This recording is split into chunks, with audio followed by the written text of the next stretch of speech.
এটা একটা নতুন জনারের সিনেমা। আশা করি আপনাদেরও ভালো লেগেছে। এক এক গল্প এক একজনের এক এক রকম ভালো লাগবে। সাকিব ভাইয়ের সাথে আপনি কাউকে কম্পেয়ার করতে পারবেন না। আবার বিশ্বাস যে গ্লোবাল অডিয়েন্সের সিনেমাটা অনেক ভালো লাগবে।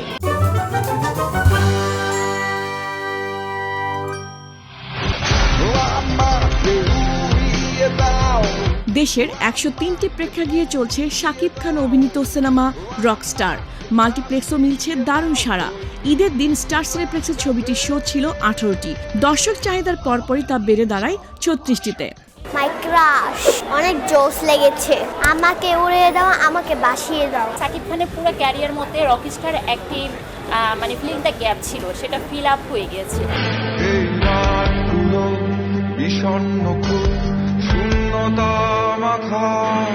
প্রচলিত অ্যাকশন আইটেম গানের বাইরে গিয়ে নতুন গল্প বলার চেষ্টা করেছেন নির্মাতা, আর তাতেই মিলেছে দর্শকদের ইতিবাচক সাড়া। প্রথম দিন মাল্টিপ্লেক্সে প্রায় 29,41,000 টাকার আয় করে চলতি বছরের দ্বিতীয় সর্বোচ্চ ওপেনিংয়ের রেকর্ড গড়েছে রকস্টার। প্রীতি জানের জান মুরুখ সে কালা, বিষেও যায় না মোরে শ্রীরাধিকা বালা। 5 জুন থেকে যুক্তরাষ্ট্র ও ইউরোপের বিভিন্ন দেশের 41টি প্রেক্ষাগৃহে দেখা যাবে Rockstar.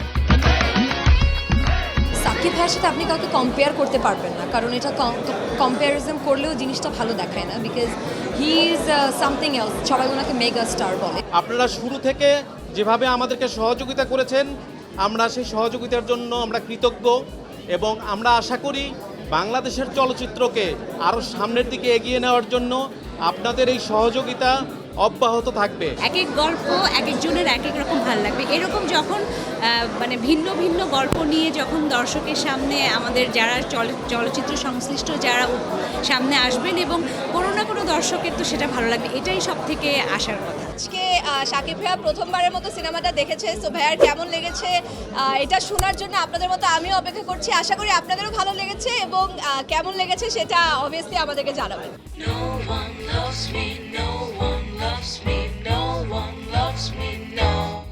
Romantic musical drama Rockstar cinema পরিচালনা করেছেন আজমান রুশো, চিত্রনাট্য করেছেন নুসরাত মাটি, সংলাপ লিখেছেন আইমান আসিফ স্বাধীন ও সামিউল ভুইয়া। আমি আমার মতো করে চেষ্টা করে যাই ভিন্ন ভিন্ন ধারার ভিন্ন ভিন্ন গল্প, যতটুকু সম্ভব ওয়ার্ল্ড স্ট্যান্ডার্ড ছবি আপনাদের সবার সামনে প্রেজেন্ট করতে। প্রিয়তমা যখন করেছি তখনও একটা গ্রুপ বলেছে, কেউ কেউ বলেছে আমাকে যে ভাই বৃদ্ধ লুক সিনেমা চলবে না, কখনো flop. Ever green hit cinema, সেই ভিন্নতা মানুষের পছন্দ হয়েছে। যখন এসে তুফান করেছি, রাফির প্রথম অ্যাকশন ওরিয়েন্টেড ফিল্ম, এরকম hardcore action film, romantic film তো cut to super duper action film. So তুফানও সুপার ডুপার ব্লকবাস্টার ফিল্ম হয়েছে। যখন এসে বরবাদ করেছে যে ভাই শুধু ড্রাগসই নেয়, শুধু কোকেনই খায়, সমাজ ধ্বংস হয়ে যাবে, এই হবে সেই হবে, সিনেমা চলবে না একদিনও। বরবাদও আপনারা দেখেছেন যে সুপার ডুপার ব্লকবাস্টার একটা সিনেমা হয়েছে। আমি আসলে এত চমৎকার ভিজুয়ালের সিনেমা, এত পরিচ্ছন্ন সিনেমা আমি আমার ক্যারিয়ারে আর এর আগে দেখিনি কখনো। এটা একটা নতুন জনারের সিনেমা। এটা যারা অ্যাকশন ওরিয়েন্টেড থেকে বেরিয়ে এসে একটি গল্পের, একটি সুন্দর, একটি রোম্যান্টিক, একটি ফিলের সিনেমা দেখতে পছন্দ করে, তাদের এই সিনেমাটা খুব ভালো লাগছে। আমার ডিরেক্টর রুশো যেমন ব্রিলিয়ান্ট এবং তার ওয়ার্কও ছিল brilliant work. At the same time এই সিনেমায় যারা কলাকুশলী ছিলেন, যারা শিল্পী ছিলেন, যেমন এই সিনেমায় ডিওপি ছিলেন মামুন, চমৎকার ফটোগ্রাফি করেছে। তারেক বাবলু যে ছিল আর্ট ডিরেক্টর, চমৎকার করেছে। আমার যে কস্টিউম সাফিয়া সাথী করেছে।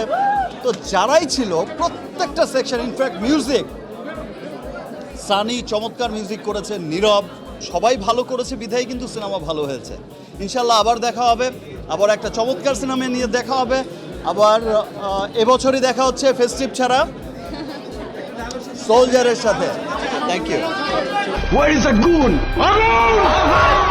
তারকা খ্যাতির চাপ, ভালোবাসা, একাকিত্ব আর সম্পর্কের জটিল সমীকরণ মিলিয়ে এই রকস্টারের উত্থান পতনের গল্পই বলেছে সিনেমাটি।